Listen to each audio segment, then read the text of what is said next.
लेकिन इसके पहले राष्ट्रीय स्वयंसेवक संघ ने एक बैठक का आयोजन किया और उस बैठक में नरेंद्र मोदी के गुरु रहे डॉक्टर मुरली मनोहर जोशी जी ने मोदी जी के तमाम दावों का ढोल फोड़ दिया और देश की वास्तविक स्थिति कितनी भयावह है, इसका रेखांकन जोशी जी ने 70 पन्नों के। इस वक्त प्रधानमंत्री नरेंद्र मोदी जी को टक्कर देने वाला कोई नजर नहीं आ रहा सिवाय राहुल गांधी के। लेकिन मोदी जी के जमाने के शख्स ने सामने आकर जिस तरह के मोदी जी का कच्चा चिट्टा खोलकर सामने रख दिया दोस्तों, वो तस्वीरें आज हम आपको दिखाने जा रहे हैं।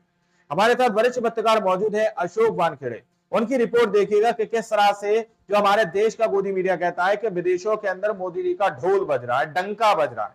अब वो ढोल किस तरह से फट चुका है, मुंह छिपाकर भक्त भागते हुए नजर आ रहे हैं और मोदी जी का कच्चा चिट्टा पूरी तरह से खुल चुका है। आप इस रिपोर्ट को देखिए। नमस्कार, स्वागत है आपका द न्यूज लॉन्चर पर। मैं हूं अशोक वानखेड़े, लेकर आया हूं आपका अपना कार्यक्रम डायरेक्ट हिट। एक तरफ हमारे प्रधानमंत्री जी, विश्व में हम चौथी अर्थव्यवस्था है और तीसरी अर्थव्यवस्था बनने जा रहे हैं। पूरा पॉमेरियन मीडिया जो है कॉमेडियन वो मीडिया लगातार अमेरिका के सैंक्शंस के बाद भी देश तरक्की कर रहा है, ऐसी बड़ी बड़ी बातें बताई जा रही है। जीएसटी काउंसिल का रिफॉर्म्स और देश को तरक्की देगा, ये लेटेस्ट हुआ है।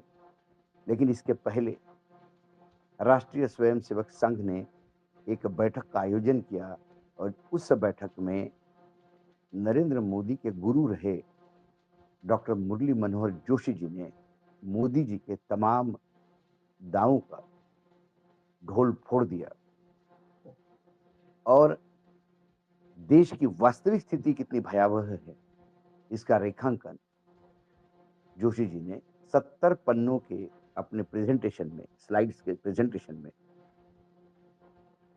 संघ की पूरी टीम के सामने मोदी जी की असलियत बता दी और कितनी विषमता है आर्थिक देश में, इस पे गहरी चिंता व्यक्त की। सीनियर बीजेपी नेता मुरली मनोहर जोशी ने देश की अर्थव्यवस्था और आर्थिक विषमता पर गहरी चिंता जताई और अपने तर्क में वामपंथी अर्थशास्त्री अमर्त्य सेन का हवाला दिया।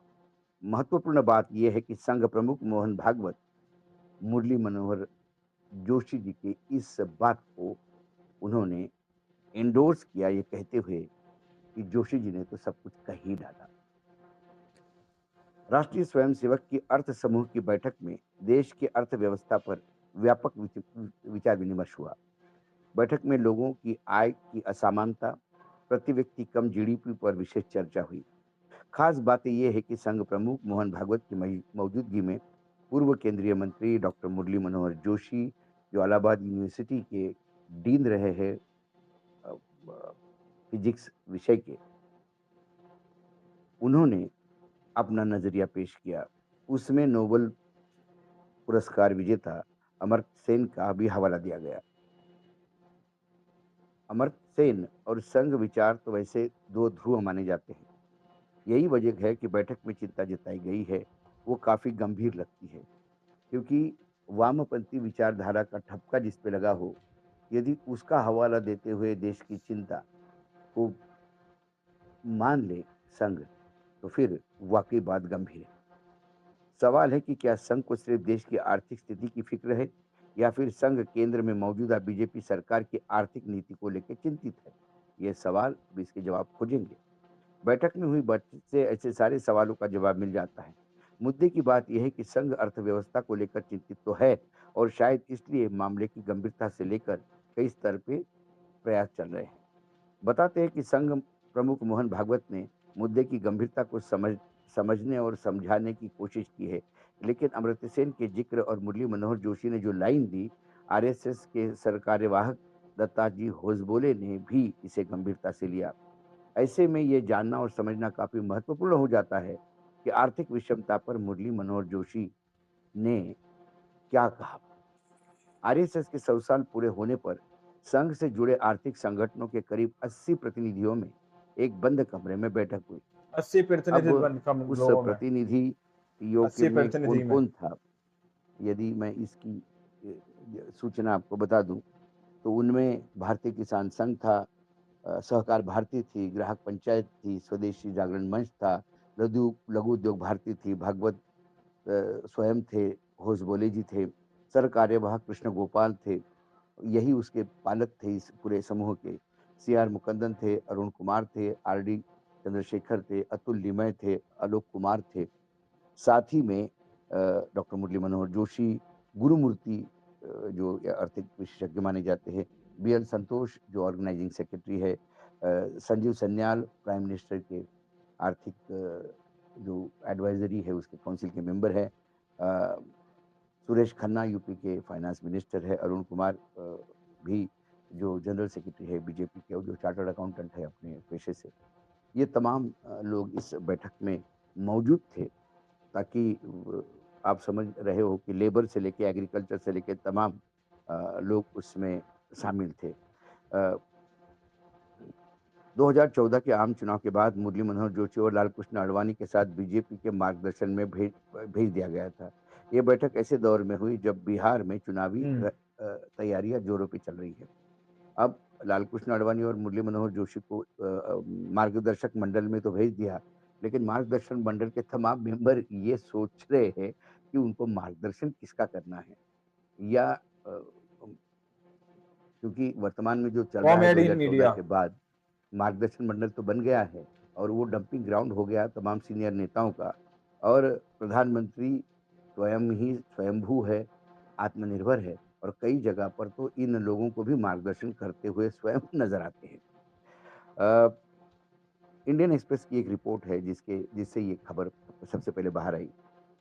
देश की सामाजिक और आर्थिक स्थिति पर हुई इस बैठक में मुरली मनोहर जोशी प्रमुख वक्ता थे, जिनका तर्क था कि आर्थिक वृद्धि किसी देश का अकेला उद्देश्य नहीं हो सकती है, और इसके लिए जोशी ने वामपंथी अर्थशास्त्र अमर्त्य सेन की विशेष रूप से उल्लेख किया, जो खास मायने रखता है। दिल्ली संघ की लेक्चर सीरीज जो हुई थी, उसके पहले ये बैठक 19 और 20 अगस्त को हुई, जिसके होस्ट मजदूर संगठन के बीएल सुरेंद्रन थे। बैठक में डॉक्टर मुरली मनोहर जोशी ने डी ग्रोथ का प्रस्ताव रखा, जिसका मतलब है सार्वजनिक विमर्श को आर्थिक वृद्धि केंद्रित नजरिए से मुक्त करना और वृद्धि को सामाजिक उद्देश्य के रूप में खत्म करना। यह सब ऐसे दौर में चल रहा है जब प्रधानमंत्री नरेंद्र मोदी के नेतृत्व में चल रही बीजेपी की केंद्र सरकार भारत को दुनिया की तीसरी बड़ी अर्थव्यवस्था के रूप में पेश कर रही है।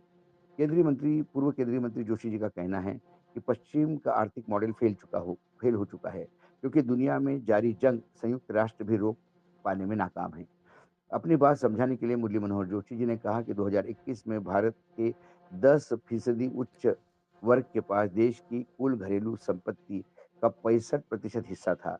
भारत की व्यक्ति जीडीपी केवल 2,878.5 अमेरिकी डॉलर है, जबकि जापान की 33,955.7 डॉलर है। फिर भी भारत ने जापान को पीछे छोड़ के दुनिया की चौथी बड़ी अर्थव्यवस्था का मुकाम हासिल करने का दावा किया है। अमर्त्य सेन का हवाला देते हुए जोशी जी ने कहा कि अगर देश की आर्थिक सफलता सिर्फ आय से आकी जाए, तो कल्याणकारी जैसी महत्वपूर्ण लक्ष्य पीछे छूट जाते हैं।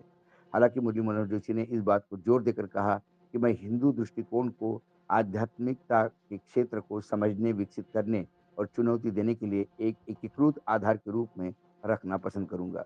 बैठक में मौजूद प्रतिनिधियों के हवाले से इंडियन एक्सप्रेस की रिपोर्ट में कहा कि संघ प्रमुख मोहन भागवत ने मुरली मनोहर जोशी के समझाइश का सपोर्ट करते हुए कहा, जोशी जी ने तो सब कुछ कह ही दिया है।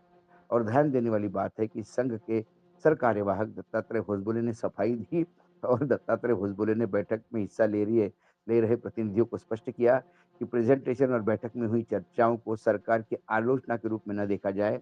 बोले ये सब करने का उद्देश्य नीतियों की समीक्षा करना या कोई निर्णय लेना नहीं है, तो फिर ये बैठक किस लिए है? सवाल ये भी उठता है। क्या ये सिर्फ इसलिए लिपापोती की गई थी कि कहीं ये बाहर लीक हो, तो सरकार को ऐसा नहीं लगे कि उनके खिलाफ कोई षड्यंत्र हो रहा है। अमर्त्य सेन के साथ-साथ मुरली मनोहर जोशी 2 दिन की दीनदयाल उपाध्याय के एकात्म मानवतावाद की अवधारणा का हवाला देते हुए आगाह किया कि दूसरे देशों पर ज़्यादा निर्भर होने से देश के हित में नहीं है। मुरली मनोहर जोशी ने कहा, "हम योजना बनाते हैं कि जो हमारे पास नहीं है, उसे हासिल करें, लेकिन जो हमारे पास है उसका संरक्षण करने के लिए पर्याप्त प्लान नहीं है।" मुरली मनोहर जोशी ने अपनी पीड़ा की शेयर की और हमेशा उन्होंने कहा कि 80 हमने कृषि प्रतिनिधि और कम स्वदेशी उद्योग लोगों में, का ध्यान नहीं दिया, 80 बल्कि प्रतिनिधि में। विदेशी सहयोग का स्वागत किया, जो हमारे हित और प्रतिष्ठा को कमज़ोर करते हैं। भले ही दत्तात्रेय होसबोले ने बैठक की बातें और उठाए गए मुद्दों पर सरकार से न जोड़ने के लिए डिस्क्लेमर पेश किया हो, लेकिन हाल ही में फिलहाल प्रधानमंत्री नरेंद्र मोदी के भाषणों में स्वदेशी पर ज़्यादा जोर दिखाई दे रहा है। ये बहुत समझने के लिए काफ़ी है कि इस बैठक के जो खबरें हैं, उससे कहीं न कहीं सरकार ने सीरियसली लिया, क्योंकि ये आगे पीछे इसकी जवाबदेही तो सरकार को देनी होगी। जो और कुछ जो बहुत बड़ी बातें जो उसमें कही गई है, जो डाटा उन्होंने दिया, उन्होंने कहा, खासकर ड्रग्स पे बात करते हुए जोशी जी ने कहा कि एम्स की रिपोर्ट है कि 15.8 मिलियन बच्चे जो 10 से 17 की उम्र के हैं, वो ड्रग्स से प्रभावित है। ये आने वाली पीढ़ी के लिए बहुत बड़ी समस्या है। 7% इंडियन जितने भारतीय हैं वो ड्रग के आदी हो चुके हैं। ऐसे अमित शाह जी ने लोकसभा में कहा, ये भी आंकड़े उन्होंने दिए। जो लोग जीवन लीला समाप्त करते हैं, उनके लिए उन्होंने कहा कि 7.34 लाख 2018 में जो आंकड़ा था। दोस्तों, आप लोगों ने इस वीडियो को शुरू से आखिर तक देखा। वीडियो के अंदर साफ तौर पर बात की गई है कि मुरली मनोहर जोशी ने जिस तरह की जो कच्चा चिट्टा खोलकर सामने रखा, वाकई में देश को लेकर कितनी भयावह तस्वीर है। प्रधानमंत्री नरेंद्र मोदी जी को लेकर जितनी भी बातें यहाँ पर कही गई हैं, अब अपने आप में सवाल बहुत खड़े किए जा रहे हैं दोस्तों। क्या आखिर क्या कुछ होने जा रहा है? मुरली मनोहर जोशी ने जिस तरह से बड़ा खुलासा किया, क्या प्रधानमंत्री नरेंद्र मोदी जी 17 सितंबर को अपने पद से इस्तीफा दे देंगे? 9 सितंबर को क्या होगा? क्या मोहन भागवत भी अपने पद से इस्तीफा दे देंगे? ये बहुत सारे सवाल हैं जो जनता के मन में अभी तक उमड़ते हुए नजर आ रहे हैं। बाकी आप लोगों ने इस रिपोर्ट को देखा सुना, आप लोग इस रिपोर्ट के बारे में क्या सोचते हैं, क्या समझते हैं? अपनी राय कमेंट सेक्शन में जरूर दीजिएगा। सच्ची पक्की खबरें देखने के लिए आप चैनल को सब्सक्राइब कीजिए। मिलता है अगली वीडियो में, जब तक के लिए जय हिंद, जय भारत।